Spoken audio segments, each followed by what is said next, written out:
तो कल हम देख रहे थे स्ट्रक्चर ऑफ न्यूक्लियोटाइड, ठीक है। तो न्यूक्लियोटाइड के स्ट्रक्चर में आपने देखा था, सबसे पहले कौन देखा था आपने? शुगर देखा था आपने, ठीक है। अब एक बार ब्रीफ कर देता हूँ। तो अपन टॉपिक चल रहा है हमारा स्ट्रक्चर ऑफ न्यूक्लियोटाइड, ठीक है। अब देखो, आप सबसे पहले आपने देखा था इसमें न्यूक्लियोटाइड के स्ट्रक्चर में पहला क्या प्रेजेंट होता है आपका? शुगर। शुगर को क्या बोलते हैं इसमें अपन? Pentose sugar. पेंटोज शुगर क्यों बोलते हैं? क्योंकि कितना कार्बन है इसमें? 5, ठीक है। आरएनए में इसी को क्या बोल देंगे अपन? Ribose sugar. और डीएनए में क्या बोल देंगे इसको?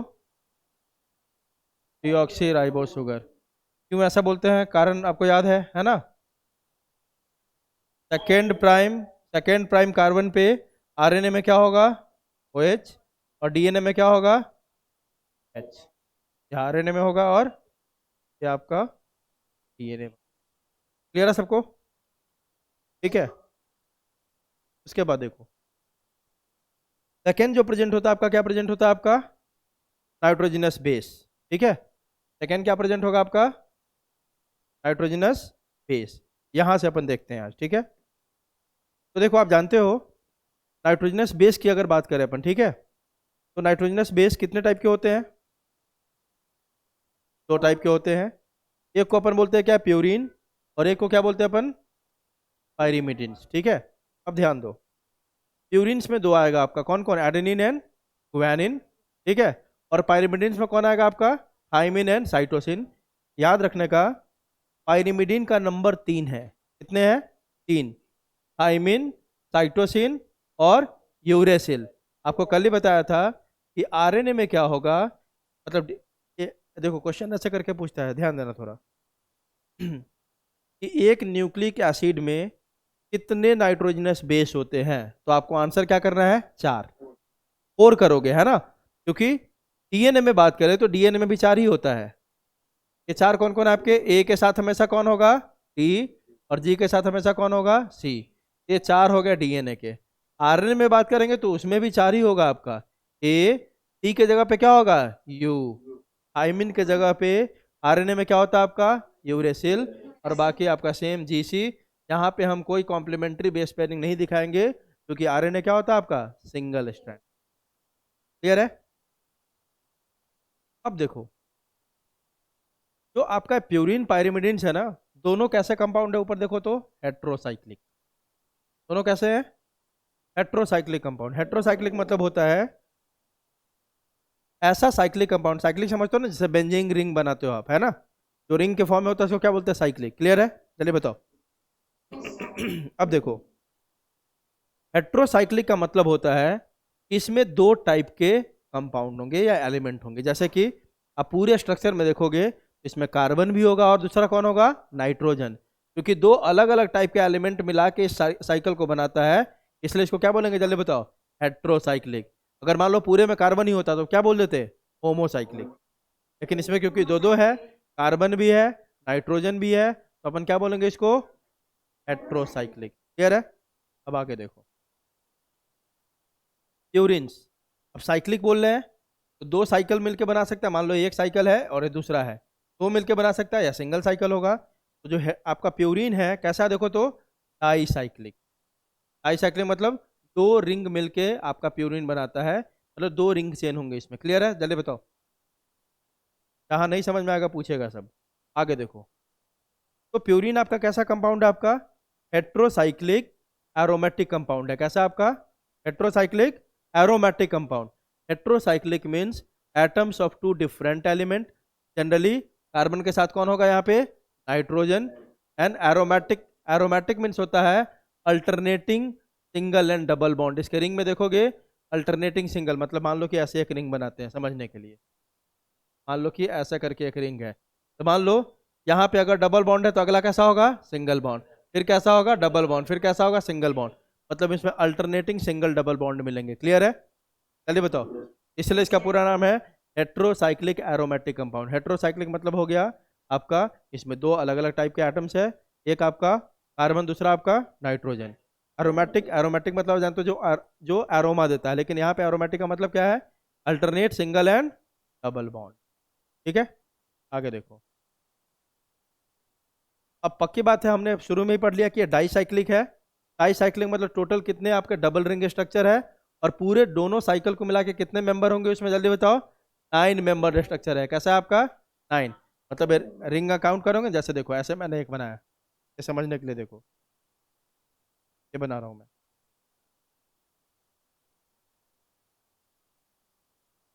इसको कितने मेंबर का बोलोगे? 1, 2, 3, 4, है ना? तो रिंग कितने मेंबर हो गया आपका?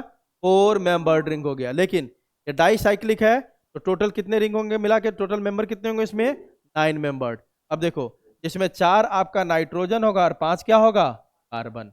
याद रखने का, प्यूरिन में 4 नाइट्रोजन होता है और 5 क्या होता है? कार्बन होता है। तो अभी तक हमने बस यही पढ़ा कि सर प्यूरिन डाईसाइक्लिक रिंग स्ट्रक्चर है, टोटल मिला के 9 मेंबर है, 4 उसमें नाइट्रोजन है और 5 कौन है? कार्बन है। अब आपसे पूछ लेता है कभी कभी नाइट्रोजन का पोजीशन किस किस, जैसे मान लो तो यहाँ पे नंबर देते हैं 1 2 3 4, इसी तरह नंबर देंगे दोनों रिंग को मिला के, तो क्या नंबर देंगे अपन? 1 2 3 4 5 6 7 8 9, है ना? तब पूछेगा नाइट्रोजन किस किस प्लेस पे है ना? तो नाइट्रोजन का आपको प्लेस याद रखना है। Position of 4 nitrogen atom, carbon number किस पे होगा देखो, मतलब कार्बन नंबर बोल रहा हूँ। फर्स्ट पोजीशन पे कौन होगा आपका? नाइट्रोजन होगा। थर्ड पोजीशन पे कौन होगा आपका? नाइट्रोजन होगा। सेवेंथ पोजीशन पे कौन होगा? नाइट्रोजन। नाइन्थ पोजीशन पे कौन होगा? नाइट्रोजन। बाकी जगह सब क्या होगा? कार्बन। ठीक है? हाँ। एग्जाम्पल है आपके पायरिन्स के कौन? एडेनिन एंड गुआनिन, प्यूरिन के। हाँ। अब अगला कौन है आपका? पायरिमिडिन। ये भी आपका साइक्लिक ही है, हेट्रोसाइक्लिक ही है, लेकिन इसमें सिंगल रिंग होंगे, मोनोसाइक्लिक है। कितने रिंग है इसमें जल्दी बताओ? सिंगल रिंग, है ना? सिंगल रिंग स्ट्रक्चर, और सिंगल रिंग है तो पक्की बात है मेंबर भी कम होंगे। तो कितने मेंबर है इसमें? 6 मेंबर्ड रिंग। इसमें 2 नाइट्रोजन है और 4 क्या है? कार्बन। पोजीशन ऑफ नाइट्रोजन क्या है आपका? 1 एंड थर्ड। ठीक है, तो यह हो गया आपका नाइट्रोजनस बेस। और नाइट्रोजनस बेस में आप पहले से जानते हो कि हमेशा प्यूरिन किसके साथ कॉम्प्लीमेंट्री बेस बनाता है? पायरिमिडिन के साथ, है कि नहीं? देखो ना, ए हमेशा डबल बॉन्ड बना के होता है किसके साथ? टी के साथ। देखो, ये डबल स्टैंडर्ड डीएनए है मान लो, तो ऊपर वाले पे मान लो कि ए है, तो नीचे वाले पे पक्का होगा क्या? टी। और ए और टी के बीच में डबल हाइड्रोजन बॉन्ड होता है। इसी तरह जी और सी के बीच में क्या होता है? Triple hydrogen bond. तो देखो तो ए आपका प्यूरिन है और टी क्या है आपका? पायरिमिडिन। दिख रहा है? तो आप देख रहे हो, प्यूरिन और पायरिमिडिन हमेशा एक दूसरे के साथ कॉम्प्लीमेंट्री बेस पेयर बनाता है। क्लियर है? आके देख, तीसरा न्यूक्लियोटाइड में आपको क्या मिलेगा? फॉस्फोरिक एसिड, है ना? ये हमेशा किस प्राइम पे अटैच होता है? कार्बन के। तो पेंटोस शुगर में 5 कार्बन था ना? ये हमेशा आपका, ये हमेशा किस कार्बन पे जाके अटैच होगा? 5th नंबर कार्बन पे। Attaches at 5th prime carbon of pentose sugar, यही आपका फॉस्फोरिक एसिड है। ठीक है, यही जाके अटैच होता है। अब न्यूक्लियोटाइड देखो, न्यूक्लियोटाइड किसको बोलेंगे? Nucleoside plus phosphate. और न्यूक्लियोसाइड किसको बोलेंगे? Sugar plus nitrogenous base. अभी सब बता रहा हूँ, ये तो बताया हुआ है पहले भी, जो नहीं जानते हो अभी मैं आपको दिखा रहा हूँ। देखो, nitrogenous base attach to carbon number 1, बहुत आसान है। यहाँ देखो, आपको सब दिख रहा होगा, अब एक एक करके सब डिकोड डिकोड करते हैं। यहाँ आपको शुगर मॉलिक्यूल नजर आ रहा है, कौन सा शुगर है? 2 प्राइम पे OH है, तो कौन सा शुगर है? राइबोज, है ना? क्योंकि इसमें 5 कार्बन है, देखो, 1 1 2 3 4 5, 5 पे होता है CH2OH, है ना? 5 कार्बन है, इसलिए इसको क्या बोलेंगे? Pentose sugar. और क्योंकि इसमें 2 प्राइम पे OH है, तो क्या बोल देंगे? राइबोज। ठीक है, तो ये आपका शुगर मॉलिक्यूल हो गया। आप तीनों को दिखा रहे हैं अपन। अपन हमने अभी क्या पढ़ा थियरी में कि सर एक न्यूक्लियोटाइड 3 चीज को मिला के बना होता है। एक होता है शुगर, दूसरा होता है आपका नाइट्रोजनस बेस, और तीसरा होता है फॉस्फेट। अब हम एक एक करके सबको अटैच करके देख रहे हैं। तो पहला शुगर देख लिया। अब शुगर पे हमेशा पहले नंबर कार्बन पे आके अटैच होता है कौन? आपका नाइट्रोजनस बेस। नाइट्रोजनस बेस हमेशा कहाँ अटैच होता है जल्दी बताओ? पहले नंबर कार्बन पे। आई बात समझ, है ना? ऐसे ऐसे दिखा देते हैं इसको, देखो, ये देखो, शुगर मॉलिक्यूल का स्ट्रक्चर तो सबको याद होगा, कल बताया था।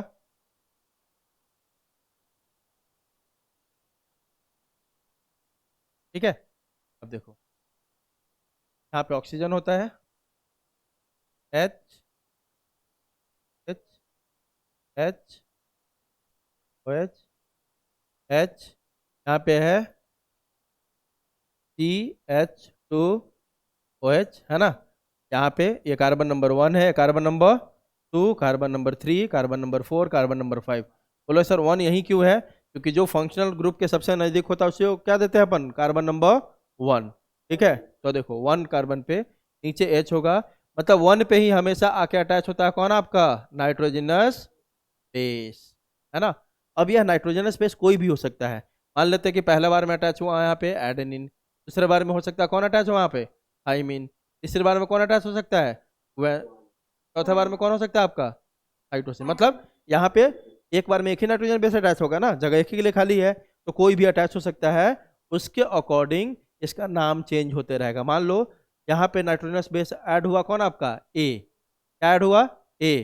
तो इस न्यूक्लियोसाइड का नाम हो जाएगा एडिनोसिन। क्या नाम हो जाएगा? एडिनोसिन। बताऊंगा, इसको नोमेनक्लेचर बोलते हैं। यह नाम बदलता रहेगा किसके बेसिस पे? कि कौन सा नाइट्रोजनस बेस 1 नंबर पे आके अटैच हो रहा है। क्लियर है? तो नाइट्रोजनस बेस हमेशा कहाँ अटैच होगा? 1 नंबर पे। अब देखो अटैच हुआ है फर्स्ट कार्बन पे, तो कोई तो बॉन्ड बना होगा ना भाई, बना होगा कि नहीं? बोलो। तो इस बॉन्ड को बोलते हैं, जो कार्बन नंबर 1 और नाइट्रोजनस बेस के बीच में जो बॉन्ड बना, इसको बोलते हैं एन ग्लाइकोसिडिक बॉन्ड। क्या बोलते हैं? क्लियर है? चलिए बताओ। या सीधे सीधे या सीधे या सीधे बोल सकते हैं ग्लाइकोसिडिक बॉन्ड। ठीक है, तो जो आपका पहला बना क्या? आपका एन ग्लाइकोसिडिक बॉन्ड है। क्या बोलेंगे इसको? Glycosidic bond. अगला देखो, अब ये हो गया। अब आपका इसको हम बोलेंगे क्या? न्यूक्लियोसाइड। क्या बोलेंगे? न्यूक्लियोसाइड। मतलब शुगर से जब कौन अटैच हो जाए आपका? बेस। बेस जब अटैच हो जाए तब इस स्ट्रक्चर को पूरे को क्या बोले? आप शुगर नहीं बोल पाएंगे इसको, अब आप क्या बोलना होगा? न्यूक्लियोसाइड। आई बात समझ? जल्दी बताओ। तो nucleoside equal to sugar plus base. अब देखो, हाँ बोलो।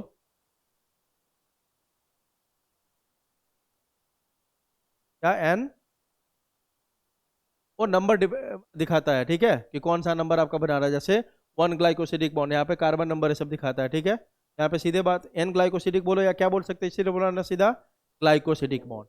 ठीक है, अब देखो दो चीज, अब एक की कमी है इसमें। किसकी कमी है? फॉस्फेट की कमी है। फॉस्फेट हमेशा कहाँ अटैच होता है? 5th नंबर कार्बन पे। हमेशा कहाँ पे? 5th नंबर पे। कैसे अटैच होगा सर? तो यह क्या करता है, आपका OH को हटा देता है। इसको हटा देता है OH को, और वहीं पे जाके ये बैठ जाता है। आई बात समझ? जल्दी बताओ। तो यहाँ पे आप मान लो कि अटैच हो गया कौन आपका? फॉस्फेट। फॉस्फेट हमेशा कहाँ अटैच होता है? किस कार्बन पे? 5th नंबर कार्बन पे, है ना। अभी दोनों अटैच हुआ तो यहाँ भी तो बॉन्ड बना होगा ना, ये वाला बॉन्ड। जल्दी बताओ, है ना। इस बॉन्ड को बोलेंगे फॉस्फो एस्टर बॉन्ड। क्या बोलेंगे? Phospho ester bond. ठीक है, अब देखो इसमें सर पहले न्यूक्लियोसाइड बोलते थे जब शुगर और बेस था, है ना। अब इसमें और कौन अटैच हो गया आपका? फॉस्फेट। अब इसको क्या बोलना होगा? अब यह नाम चेंज हो जाएगा किसमें? न्यूक्लियोटाइड में चेंज हो गया अब ये नाम। किसमें? न्यूक्लियोटाइड। तो न्यूक्लियोटाइड मतलब क्या हो गया? Sugar plus nitrogenous base plus phosphate, है कि नहीं? जल्दी बताओ। अब देखो इसको ऐसे भी लिख सकते हैं क्या तब? सर न्यूक्लियोसाइड प्लस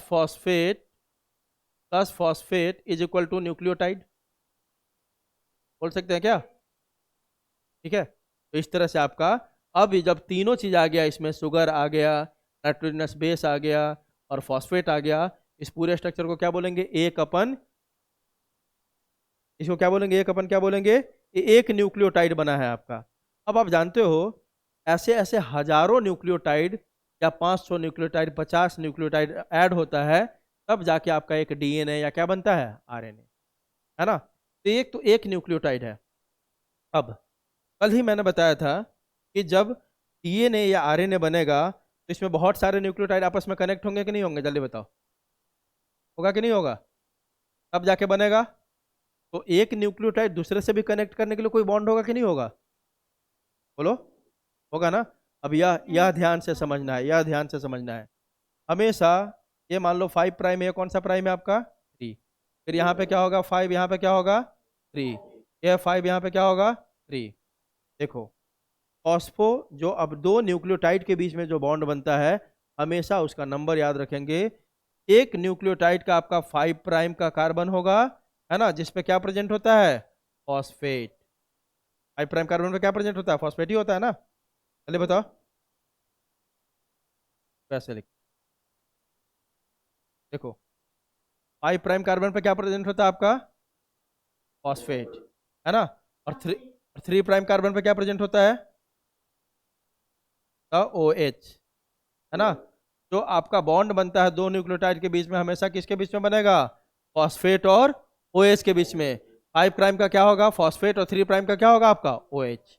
अरे बात समझ। अब देखो कैसे समझ, इसको ऐसे समझो सर, कैसे बनेगा ये जरा बता दो। देखो ये ऐसे बनता है, ये आपका एक न्यूक्लियोटाइड है, 3 प्राइम पे देखो तो क्या है, ओ एच है। जल्दी बताओ, 5 प्राइम पे फॉस्फेट है ना। अब मान लो ये एक न्यूक्लियोटाइड है, ये पहला है। दूसरा इसी के जैसा न्यूक्लियोटाइड इसके नीचे लगा दो, कहाँ लगा दो, इसके नीचे।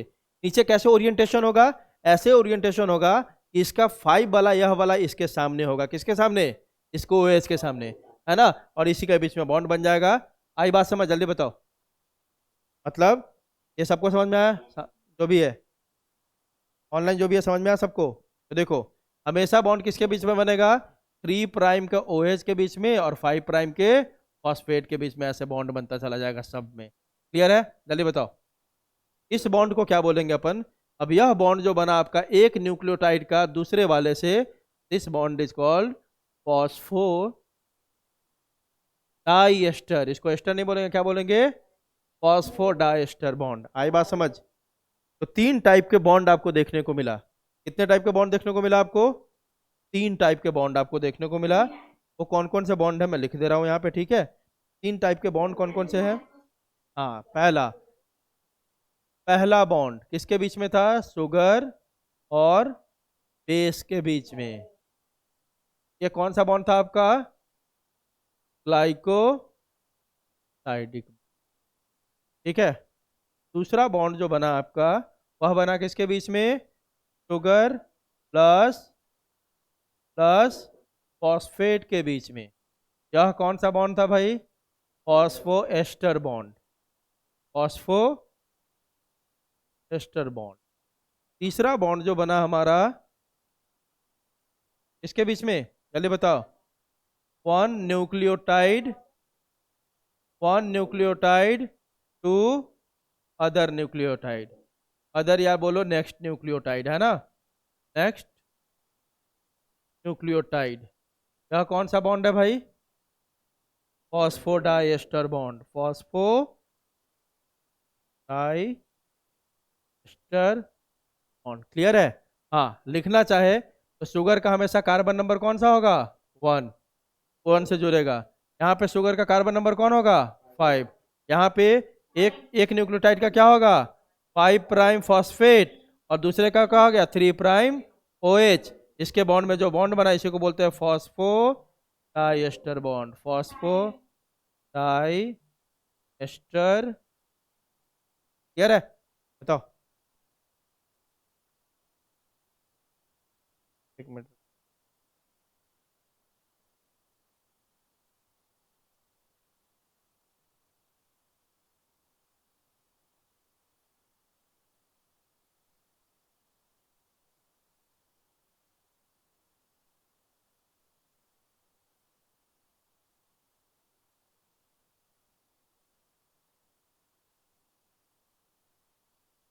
हाँ इतना समझ में आया सबको, बोलो। ठीक है, आगे बढ़ते हैं। इस तरह से आपने समझ लिया न्यूक्लियोसाइड क्या होता है, न्यूक्लियोटाइड क्या होता है, और कौन कौन से बॉन्ड होते हैं। अब देखो ये बता दिया मैंने कि कौन सा नाइट्रोजनस बेस ऐड होगा, उसके बेसिस पे नेमिंग चेंज होते जाएगा इस न्यूक्लियोसाइड का। जैसे मान लो एडेनिन ऐड है तो इसका नाम क्या हो जाएगा, एडिनोसिन, ठीक है। If adenine is added to pentose sugar then the nucleoside is called adenosine, है ना। और जब आप में इसमें ग्वानिन ऐड होगा तो RNA के केस में क्या बोलेंगे, ग्वानोसिन, और DNA के केस में क्या बन रहा होगा, डीऑक्सी गुआनोसिन। अगर यूरासिल ऐड होगा तो यूरिडिन बोलेंगे, है ना। और डीऑक्सी यूरिडिन यह पॉसिबल नहीं होगा क्योंकि इसने गलत लिख लिया है। DNA में आपका क्या नहीं प्रेजेंट होता है, जल्दी बताओ। DNA में क्या नहीं होता आपका, यूरासिल नहीं होता है, तो यहाँ पे DNA वाले केस में यह नहीं आएगा, ठीक है। अब देखो अगर थाइमिन प्रेजेंट होगा तो क्या बोलेंगे, थाइमिडिन, है ना। और थाइमिन भी किसमें प्रेजेंट होता है आपका, डीएनए में, तो आपको क्या बोलना पड़ेगा, डीऑक्सी थाइमिडिन। यहाँ पे ये नहीं। In cyto if cytosine is added तो आरएनए में क्या बोलेंगे, साइटिडिन। और डीएनए में क्या बोल देंगे, डीऑक्सी। मतलब सिंपल बात, डीएनए में डीऑक्सी लगा दो जो उधर होगा आरएनए में, ठीक है। जैसे एडेनिन ऐड किया तो क्या किया आपने, एडिनोसिन। डीएनए में क्या बोल देंगे, डीऑक्सी एडिनोसिन। अगर गुआनिन गुआनिन ऐड किया तो क्या बोल दिया आरएनए में, गुआनोसिन। यहाँ क्या बोलेंगे, डीऑक्सी गुआनोसिन। क्लियर है। आगे आते हैं, ये पूरा आपका न्यूक्लियोटाइड हो गया, सारा बॉन्ड दिखाते हुए। एन ग्लाइकोसिडिक बॉन्ड, यहाँ आपका फॉस्फो एस्टर बॉन्ड, ये दिखा रहा है आपको, ठीक है। Third and fifth and is always free in nucleotide. आपका किसी भी न्यूक्लियोटाइड में कौन सा एंड फ्री होता है, थर्ड और फिफ्थ। अभी बताया ना कि बॉन्ड किसके बीच में बनेगा, थर्ड और फिफ्थ के बीच में। क्यों, क्योंकि वही फ्री होता है न्यूक्लियोटाइड में। इसीलिए आप बोलते हो 5' to 3'। बोलते हैं ना डीएनए में कि 5' है 3' है, इसलिए बोलते हैं कि यही दोनों फ्री होता है न्यूक्लियोटाइड में बॉन्ड बनाने के लिए। इसीलिए दो न्यूक्लियोटाइड के बीच में बॉन्ड हमेशा कहाँ बनेगा, एक का 3' हो तो दूसरे का 5', फॉस्फेट। और इस बॉन्ड को क्या बोलेंगे, phosphodiester bond. Total 3 bonds आपका, N glycosidic bond, phospho ester bond and phosphodiester bond. 3 bond आपका, N glycosidic bond between sugar and nitrogen base, phospho ester bond between 5' of sugar and phosphate, phosphodiester between 3' of first nucleotide and 5' of second nucleotide. अब देखो, term DNA किसने दिया था सबसे पहले, जैकरिश ने, है ना। डीएनए टर्म किसने बोला था सबसे पहले, जैकरिश, है ना।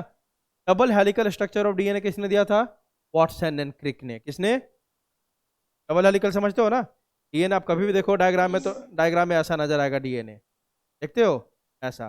तो कितने हेलिक्स है इसमें, एक, दो। इसलिए बोलते हैं डबल हेलिकल। कभी भी आप डीएनए बनाता भी तो मैं कैसे बनाता हूँ, ऐसे दिखाने के लिए ऐसे बनाते हो। तो कितने स्ट्रैंड है, एक, दूसरा दो, तो 2 स्ट्रैंड है, इसलिए क्या बोल दिया, डबल। और डीएनए कभी भी ऐसे प्रेजेंट नहीं होता, कैसे प्रेजेंट होता है, ऐसे आपका हेलिक्स के फॉर्म में, इसलिए क्या बोल दिया, डबल हेलिकल। क्लियर है। तो डबल हेलिकल स्ट्रक्चर किसने दिया था, वॉटसन एंड क्रिक ने दिया था। हाँ, लेविन, लेविन करके साइंटिस्ट थे, उन्होंने, अभी आप पढ़ रहे थे ना अपन कि डीएनए में पेंटोस शुगर होता है, पेंटोस शुगर होता है। और पेंटोस शुगर को सबसे पहले रिकॉग्नाइज किसने किया था, लेविन ने।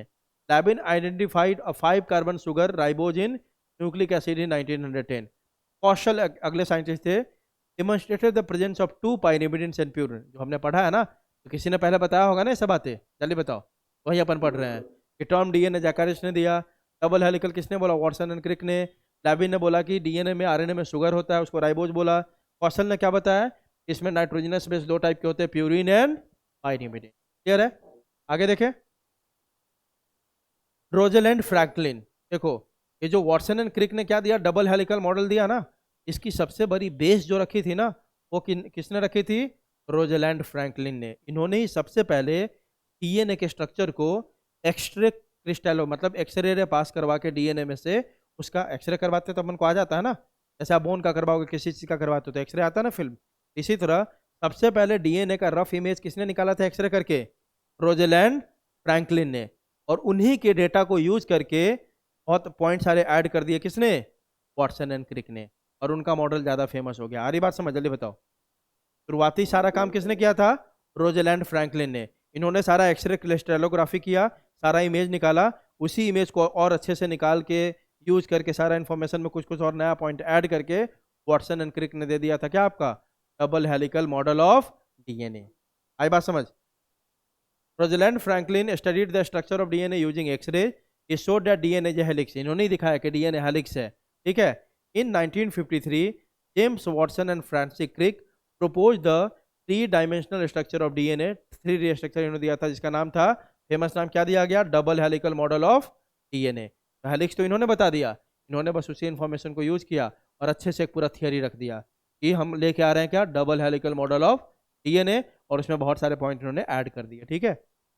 Based on X ray diffraction photography of DNA fibres taken by कौन, देखो तो, रोजलैंड फ्रैंकलिन एंड विल्किंस। देख रहे हो, ये सारा एक्सरे करके डीएनए का फोटो किसने निकाला था, रोजलैंड फ्रैंकलिन विल्किंस ने। उसी को यूज करके इन्होंने कौन सा मॉडल दे दिया, डबल हेलिकल मॉडल। अब देखो, इसके कारण, और discovering the structure of DNA, Nobel prize was awarded to Watson, Crick and Wilkins को भी लिया गया इसमें, ठीक है, क्योंकि शुरुआत में सब कुछ तो उन्होंने ही करा था। क्लियर है सबको? जल्दी बताओ। अब देखो, हम salient features of double standard DNA, मतलब वॉटसन एंड क्रिक ने जो दिया, आपका कौन सा दिया था, डबल हेलिकल मॉडल दिया था, उसके अकॉर्डिंग उन्होंने क्या क्या पॉइंट बताए थे डीएनए के बारे में। तो सबसे पहले तो उन्होंने क्या बोला, इस मॉडल के अकॉर्डिंग, डबल हेलिकल स्ट्रक्चर के अकॉर्डिंग, कि DNA is a double standard structure, है कि नहीं डबल स्टैंडर्ड, देखो एक है ना, चलिए बताओ। दूसरा, it has anti parallel polarity, anti parallel मतलब आप देखते हो, एक को आप लिखते हो 5 से 3, दूसरे को क्या लिखते हैं अपन, 3 to 5, लिखते हैं कि नहीं, जल्दी बोलो। तो इसको क्या बोलेंगे, एंटी पैरेलल। पैरेलल क्यों आप इसलिए बोलते हैं पैरेलल, देखो एक बात समझो, एंटी पैरेलल, एंटी तो आप समझ गए क्यों क्यों बोले हमने, है ना। अब यहाँ पे एक चीज समझो,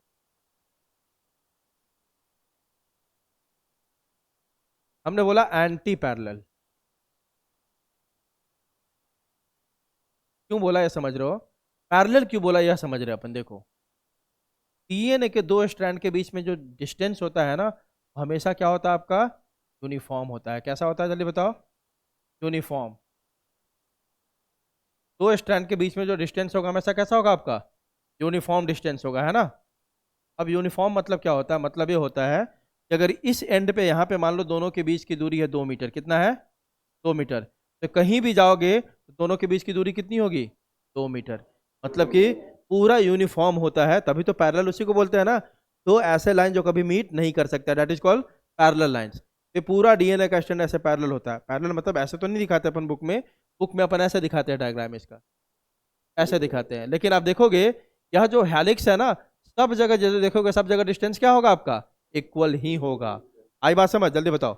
इसको बोलते हैं अपन यूनिफॉर्म डिस्टेंस, ठीक है। तो पैरेलल हो गया कि नहीं। अब एंटी क्यों बोला, क्योंकि अगर एक को आप 5' लिखोगे और 3 लिखोगे तो दूसरा को क्या लिखना होगा आपका, 3 to 5। क्यों लिखना होगा, क्योंकि आपने देखा था डीएनए में बॉन्डिंग हमेशा एक का 3 और दूसरे का क्या होता है 5, वही दोनों फेस करता है। तो एक को 5 से 3 लिखोगे, दूसरे को क्या लिखना होगा, 3 to 5। इसको बोलते हैं एंटी पैरेलल पोलैरिटी। तो एंटी पैरेलल पोलैरिटी भी किसने बताया, वॉटसन एंड क्रिक ने। तो पहली बात तो बोल दी कि डीएनए डबल स्टैंडर्ड है, दूसरा क्या बोला, इसमें क्या मिलता है, एंटी पैरेलल पोलैरिटी।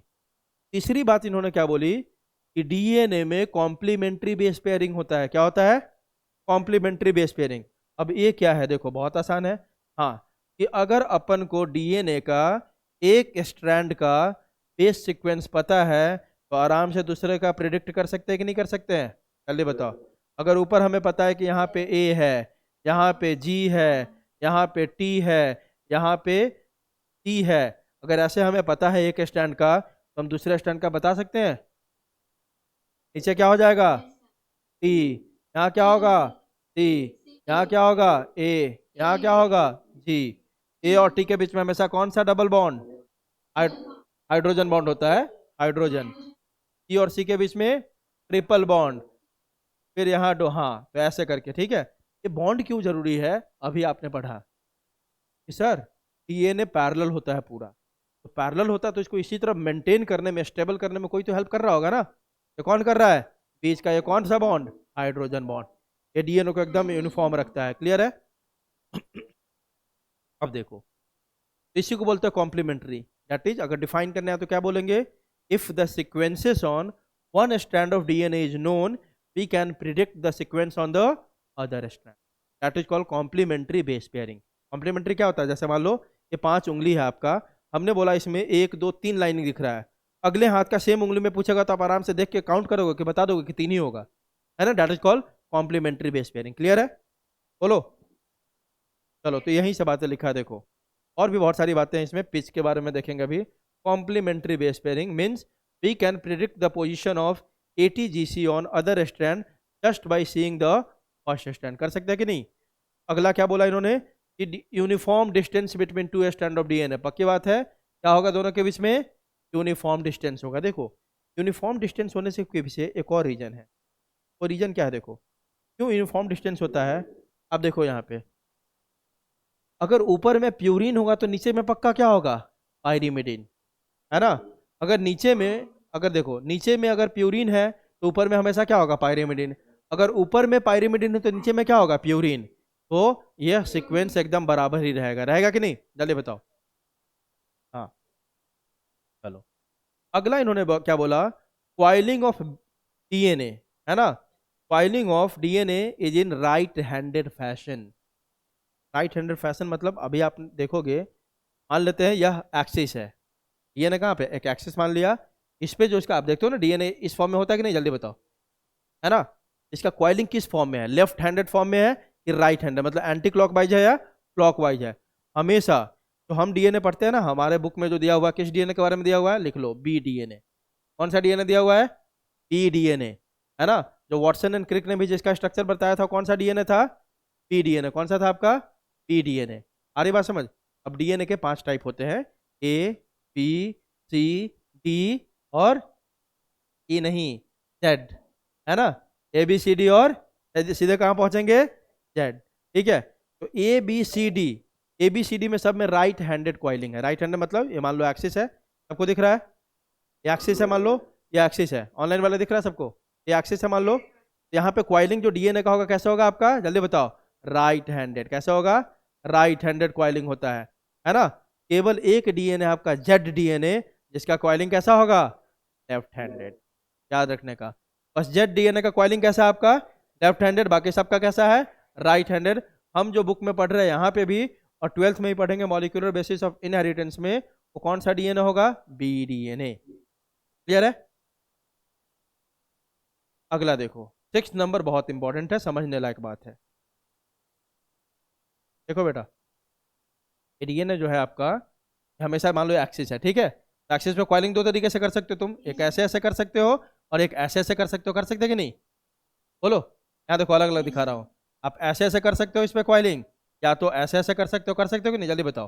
तो ऐसे ऐसे कर रहे हो तो कौन सा हो गया है, राइट हैंडेड, और ऐसे ऐसे करोगे तो कौन सा हो गया है, लेफ्ट हैंडेड। आ रही बात समझ। तो जो डीएनए का कॉइलिंग कैसा होता है, राइट हैंडेड। हाथ को चला के देखो ना, जो तुम्हारा हाथ का नेचुरल नेचुरल डायरेक्शन हो क्या होगा, राइट। उल्टा कर दोगे तो क्या हो जाएगा, लेफ्ट हैंडेड।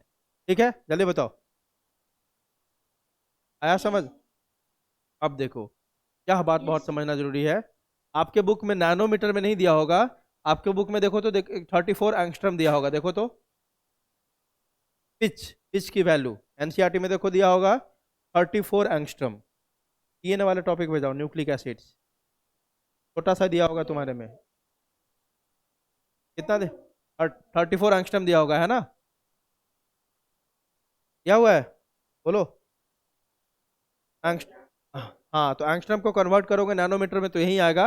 मैं आपके बुक के अकॉर्डिंग 34 एंगस्ट्रम का बता दे रहा हूँ, देखो। अब पिच क्या होता है, पिच को समझना, ठीक है, इंपॉर्टेंट है समझना। हम पिच ऑफ डीएनए देख रहे हैं। अगला क्या बताया था उन्होंने, पिच के बारे में बातें की थी। पिच ऑफ डीएनए क्या होता है, ऐसे देखो आप, मान लो डीएनए की क्वायरिंग हम देख रहे हैं, अपन यहां से शुरू किया हमने।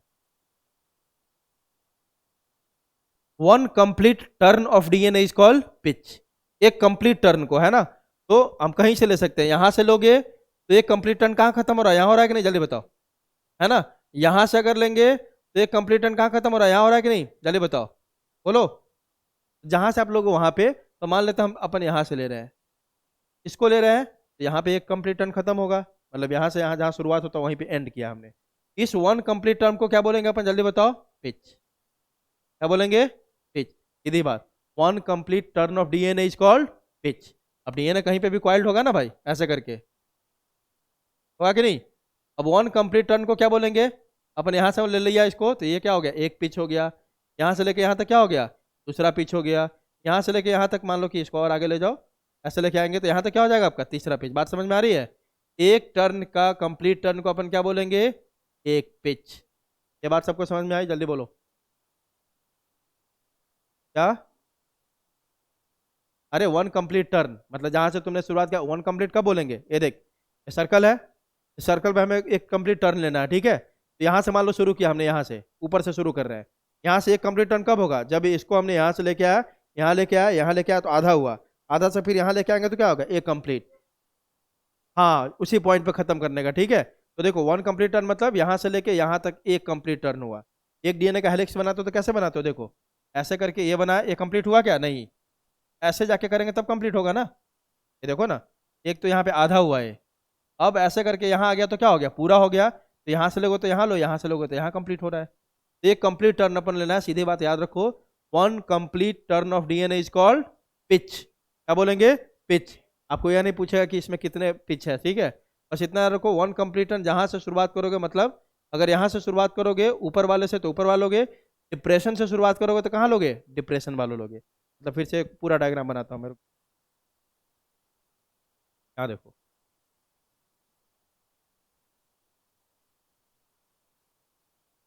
ऐसे करके, ठीक है। मान लो यहाँ से शुरू किया आपने लेना, यहाँ पे खत्म करना होगा आपको। यहाँ से शुरू किया लेना तो कहाँ खत्म करना होगा आपको, आ रही बात समझ, जल्दी बताओ। जहाँ से आप शुरू करो वहाँ पे, तो इस वन कंप्लीट टर्न को क्या बोलेंगे अपन, पिच। और पिच का डिस्टेंस कितना होता है, 34 एंगस्ट्रम। वन पिच का डिस्टेंस कितना होगा, जल्दी बताओ, 34 एंगस्ट्रम। अब देखो, एक पूरे पिच में कहाँ से कहाँ तक है, यहाँ से लेके यहाँ तक है ना, जल्दी बताओ। One pitch contains, one pitch में कितने बेस पेयर होंगे, 10 बेस पेयर होते हैं। कितने, 10 बेस पेयर। मतलब यहाँ से यहाँ के डिस्टेंस में, यहाँ से लेके यहाँ तक में कितने बेस पेयर होने चाहिए, जल्दी बताओ, 10 होने चाहिए।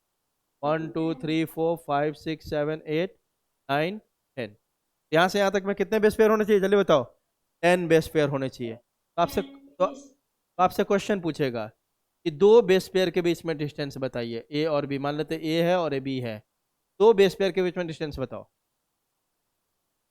होगा ना, होगा ना, देखो ना, हमने क्या बोला, पूरे पिच का डिस्टेंस कितना है, 34।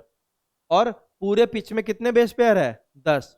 तो 10 बेस पेयर का डिस्टेंस कितना दिया हुआ आपका, 34। तो आपको एक के बीच का निकालना है, तो एक का क्या हो जाएगा आपका, 34/10 इज इक्वल टू 3.4 होगा कि नहीं, जल्दी बताओ, एंगस्ट्रम। क्लियर है, बोलो भाई।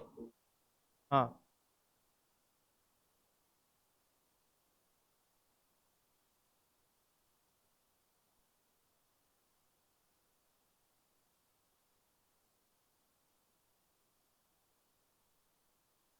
अगला पॉइंट देखे, ये समझ गया आप।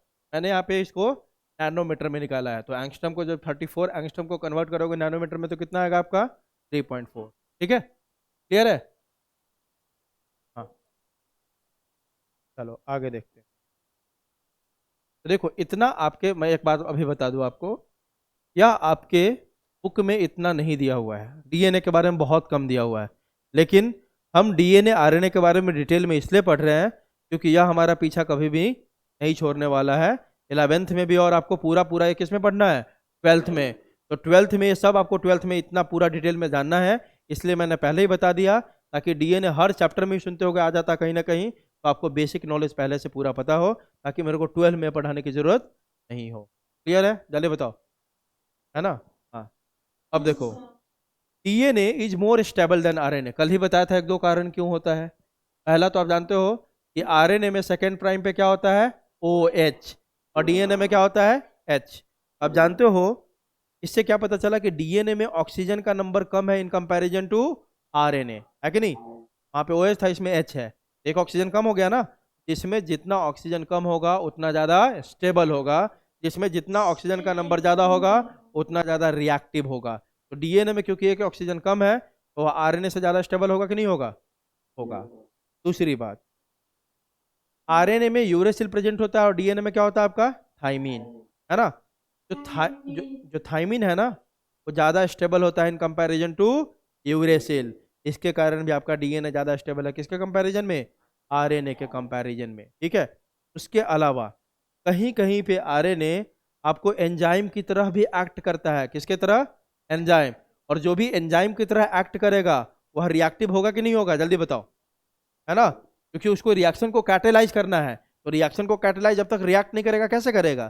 तो कभी कभी आरएनए आपको एंजाइम की तरह भी काम करता है, इसलिए वो डीएनए से क्या है, कम स्टेबल है ना। देखेंगे, आरएनए एंजाइम की तरह काम करता है ड्यूरिंग ट्रांसलेशन। जब एमआरएनए से प्रोटीन बनाते हैं ना अपन, वहाँ पे आरएनए एज एन एंजाइम काम करता है, उसको राइबोजाइम बोल देते हैं। तब भी आरएनए एज एन एंजाइम करे, उसको नाम क्या देते हैं अपन, जल्दी बताओ, ribozyme. RNA when acts like an enzyme it is called, क्या बोलेंगे, ribozyme. And it acts like an enzyme during the process of translation. ठीक है, तो अभी आपको समझने के लिए नहीं है, बस बता दिया। इसीलिए एक सेंटेंस इसी चैप्टर में आएगा आपका कि almost all enzymes are protein. क्या बोलते हैं अपन? Almost all enzymes are protein. देखो, ऑलमोस्ट लिखा मैंने, ऑल नहीं लिखा, क्योंकि कहीं कहीं पे आरएनए भी एक्ट करता है किसके जैसा? एंजाइम के जैसा। मतलब सारे एंजाइम क्या होते हैं लगभग आपके? प्रोटीन। लेकिन आरएनए प्रोटीन है क्या? नहीं है ना। लेकिन आरएनए भी कभी कभी क्या आपका एंजाइम की तरह एक्ट करता है, इसलिए यहाँ पे हमने ऑल नहीं लिख के क्या लिखा? Almost all. क्लियर है? बताओ। हाँ, तो DNA is more stable than RNA because there is presence of one additional hydroxyl group OH group at 2 prime carbon in RNA. देख लिया हमने? क्लियर है? बोलो। दूसरा, uracil is present in place of thymine in RNA and uracil is less stable than thymine. Also uracil is more reactive than thymine. चलो आगे। Sometimes RNA also act as a catalyst during the process of translation of the RNA to protein। ये खत्म हो गया आपका क्या? Nucleic acid. ठीक है, अब अपन शुरू करेंगे क्या? इंट्रोडक्शन करेंगे किसका? कार्बोहाइड्रेट का। बुक में सीक्वेंस मत ढूंढना, बुक में सीक्वेंस से नहीं है। ठीक है, तो आपको मतलब जब पढ़ लेंगे पूरा चैप्टर तो पूरा बुक आपका कवर हो जाएगा। ठीक है, क्योंकि ये चैप्टर बुक में आपके एनसीईआरटी में बहुत ही खराब तरीके से लिखा हुआ है, बायोमोलिक्यूल्स। ठीक है, अब देखो, कार्बोहाइड्रेट्स को अपन क्या बोलते हैं? सैकेराइड्स। क्या बोलते हैं जल्दी बताओ? सैकेराइड्स। सैकेराइड्स का मतलब क्या होता है आपका? Wait testing. मतलब कार्बोहाइड्रेट में वही सब आते हैं तो आपको जैसे शुगर को जैसे डालते हो मीठा लगता है ना, सुक्रोज, फ्रक्टोज, लैक्टोज, ये सब क्या है? सब मीठा लगता है ना। तो सैकेराइड क्यों बोलते हैं? क्योंकि कैसा होता है आपका कार्बोहाइड्रेट? Sweet tasting. इसका general formula have ratio, general formula नहीं बोल रहा, क्या बोल रहा हूँ कि general formula have ratio of 1:2:1। किसका? कार्बन, हाइड्रोजन और ऑक्सीजन का। अब इसके जनरल फॉर्मूला में रेशियो देखोगे, कार्बन का, हाइड्रोजन का, ऑक्सीजन का, क्या होगा? 1:2:1। जैसे देख लो ना, एक C6H12O6 है कि नहीं? देखो तो 1:2:1 है। बोलो। तो इसको ऐसे ही बोल सकते हैं क्या? देखो तो C, H कितना है? देखो तो 2 और O 1, तो बोल सकते हैं इसको हाइड्रेट्स ऑफ कार्बन। नाम ही बता रहा है कार्बोहाइड्रेट्स, मतलब it is hydrates of carbon. मतलब कार्बन के साथ कौन अटैच है आपका? H2O। ठीक है, H2O हाइड्रेट्स बोला उसके, तो it is hydrates of carbon, that is carbon is associated with water, तो called as carbohydrates. General formula क्या होता है इस ग्रुप का? CnH2nOn। देख लो, C6H2n, N मतलब 6 और O 6 हो गया। देखो तो C6H12O6। जनरल फॉर्मूला क्या होगा इसका? CnH2nOn। N क्या रिप्रेजेंट कर रहा है आपका? नंबर ऑफ क्या? एलिमेंट्स। क्लियर है? जल्दी बताओ। आगे देखो, टाइप्स। आप जानते हो मोनोसैकेराइड, डाइसैकेराइड, सुना है सब? अपन देख रहे हैं टाइप्स ऑफ कार्बोहाइड्रेट। मोनोसैकेराइड, जिसमें सिंगल यूनिट होगा उसको क्या बोल देंगे? मोनोसैकेराइड। जिसमें दो मोनोसैकेराइड आपस में कंबाइन होकर बनाएगा क्या बोल देंगे? डाइसैकेराइड। जिसमें जिसमें 3 से 7, मतलब 3 मोनोसैकेराइड हो सकता है, 4 हो सकता है, 5 हो सकता है, 6 हो सकता है या 7। तब 3 से 7 तक जोड़ के आपस में बनाया तो उसको क्या बोल देंगे?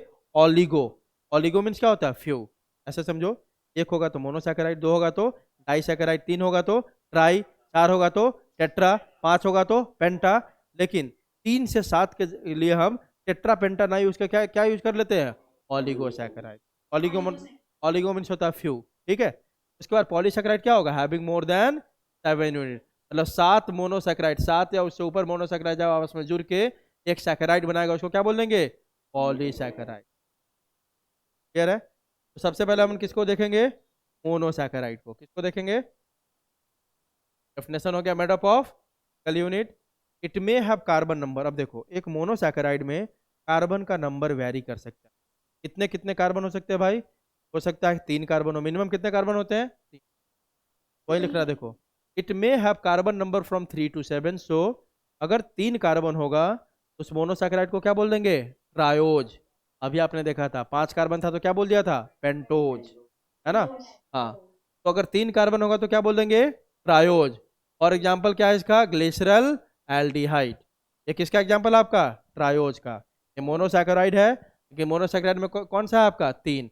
फॉर्मूला लिखना डिफरेंस दिक्कत होगा क्या, CnH2nOn। तो कार्बन कितने हैं भाई इसमें 3, तो C3H6O3 हो जाएगा कि नहीं, चलिए बताओ।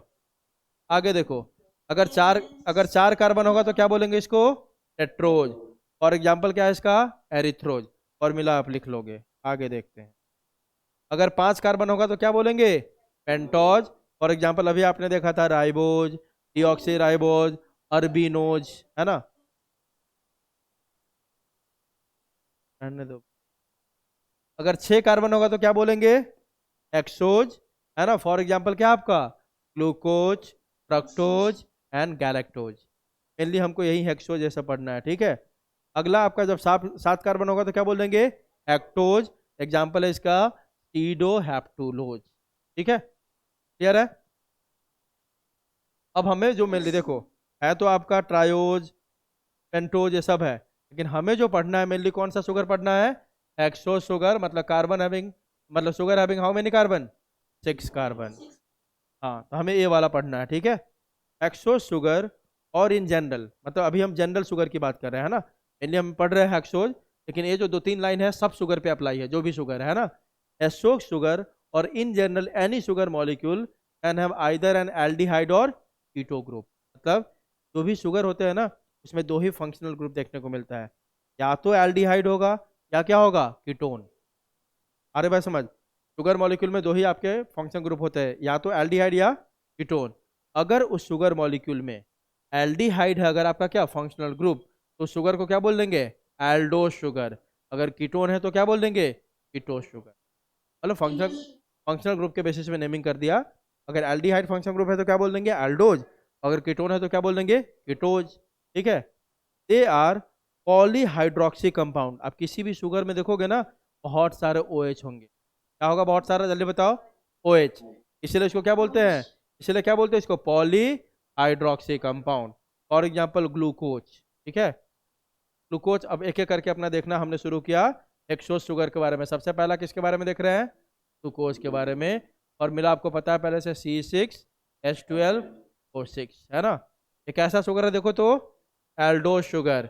इसका मतलब इसमें फंक्शनल ग्रुप कौन सा होगा, एल्डिहाइड। कौन सा फंक्शनल ग्रुप है आपका, एल्डिहाइड। एल्डिहाइड को कैसे लिखते हैं, C डबल बॉन्ड O और H लिख सकते हैं ऐसे, या सीधे लिख दो CHO। यही क्या आपका एल्डिहाइड है, क्लियर है। चलिए बताओ। अब देखो, एक और रूल समझ लो यहाँ पे। तो फंक्शनल ग्रुप है आपका, एक एल्डिहाइड, दूसरा कौन हो सकता है, कीटोन।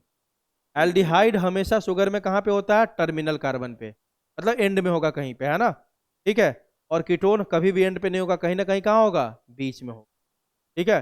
तो शुगर मॉलिक्यूल में जनरली कीटोन किस कार्बन पे होता है, कार्बन नंबर 2 पे। किस पे होता है, कार्बन नंबर 2 पे। और एल्डिहाइड हमेशा कहाँ होगा, ऊपर टॉप में होगा या टर्मिनल एंड पे, ठीक है। तो देखो वही लिख रहा है, aldehyde always exist on terminal या टॉप कार्बन, है ना।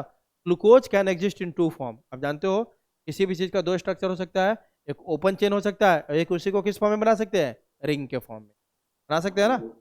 ओपन चेन स्ट्रक्चर समझते हो ना, ओपन चेन, और उसी को किस फॉर्म में बना सकते हैं अपन, रिंग के फॉर्म में। तो ग्लूकोज दोनों फॉर्म में एग्जिस्ट करता है आपका, ओपन फॉर्म में भी और ओपन चेन में और रिंग फॉर्म में। और ये दोनों आपस में क्या है, ऐसे देखो तो ऐसे लगा है, मतलब इंटर कन्वर्टिबल। रिंग फॉर्म को किस में कन्वर्ट कर सकते हैं अपन, ओपन चेन में। और ओपन चेन को किस में कन्वर्ट कर सकते हैं, रिंग चेन में, क्लियर है। अब देखेंगे देखेंगे कैसे होगा अभी तुरंत।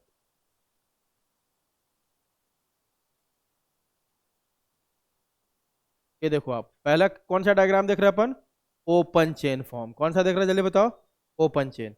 आप ढंग से देखो, इसमें 6 कार्बन होंगे, पक्की बात है, होगा ना। तो 6 कार्बन अपन लिख लेते हैं, देखो 1 2 3 4 5 6, ठीक है। क्या बताया था, एल्डो शुगर है, तो इसका कार्बन हमेशा कहाँ होगा, टर्मिनल एंड पे, ठीक है। यहाँ पे हमने लगा दिया एल्डिहाइड। क्या लगा दिया हमने, जल्दी बताओ, एल्डिहाइड, क्लियर है, जल्दी बोलो, बोलो जल्दी। ये कार्बन 1 हो गया आपका। उसके बाद देखो, अब यहाँ पे क्या बताया था, पॉलीहाइड्रोक्सी, बहुत ज्यादा क्या होगा आपका, OH ग्रुप, है ना। तीसरा नंबर कार्बन याद रखना उल्टा होता है, तीसरा नंबर उल्टा होता है, बाकी सब एकदम आराम से लिखते चले जाओ। H O H, H O H, यहाँ पे क्या होगा, एच ओ एच, और नीचे में क्या कर दे, देखो सब जगह क्या लगा दिया, H O H, H O, केवल तीसरा नंबर, कार्बन नंबर 1, कार्बन नंबर 2, 3, 4, 5, 6, है ना। समझ में आ रहा है सबको, जल्दी बताओ। तीसरा इधर बनाते हैं ताकि आपको अच्छे से दिखाई दे। चलो देखो इधर, अपन को एक्सो शुगर दिखाना है, तो कार्बन नंबर 1, 2, 3, 4, 5 एंड 6, है ना। यहाँ पे आपका O, इधर क्या हो गया, H, और यहाँ पे देखो आप सबके बीच में भी आपस में बॉन्ड होगा, हर कार्बन एक दूसरे से जुड़ा होगा, है ना। यहाँ पे H हो गया, बाकी सब जगह चुपचाप लिखते जाओ क्या, H O H, H O H, यहाँ पे भी क्या होगा, एच ओ एच, याद रखना 1 नंबर कार्बन 2, तीसरा पे केवल उल्टा होता है, तीसरा में इधर H होगा, इधर क्या होगा, ओ एच होगा, बाकी सब जगह आपका एच ओ एच। यह आपका बन गया open chain structure of glucose. क्या बन गया आपका, जल्दी बताओ, ओपन चेन स्ट्रक्चर। तो आपको दिख रहा होगा कार्बन नंबर 1 पे हमारा कौन सा ग्रुप प्रेजेंट है, CHO। एल्डिहाइड कहाँ प्रेजेंट है, कार्बन नंबर 1 पे ऊपर, है ना। ठीक है, तो इसको हम बोल देंगे क्या, एल्डोस शुगर, क्योंकि एल्डिहाइड है इसमें, ठीक है। और यह हो गया आपका ओपन चेन स्ट्रक्चर। क्या हो गया, ओपन चेन। अब इसको हमें कन्वर्ट करना है किसमें भाई, रिंग चेन में। इसमें कन्वर्ट करना है, रिंग में, 3, 4, 5, ठीक है। अब देखो, रिंग में कन्वर्ट करना है, तो इन रिंग फॉर्म H2O का रिमूवल होगा, है ना। बात समझ में आ रही है, H2O का क्या होगा आपका, रिमूवल होगा। और देखो यह H, ध्यान देना, कार्बन नंबर 1 वाला,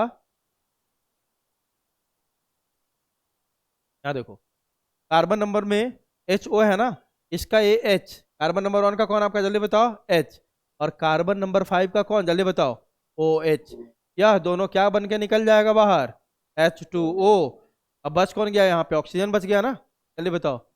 यह ऑक्सीजन क्या होगा आपका, अब शेयर्ड हो गया कार्बन नंबर 1 और कार्बन नंबर 5 के बीच में। बोले सर क्या बोल दिया, ये देखो तो, आपने अभी थोड़ी देर पहले पेंटोस शुगर एक देखा था, ऐसे बना हुआ कुछ देखा था, तो 1, 2, 3, 4, तो यहाँ से निकल गया था आपका क्या, आसमा, इधर यहाँ पे O मैंने लिखा था, देखो तो थोड़ी देर पहले जो स्ट्रक्चर देखा था, देखा था।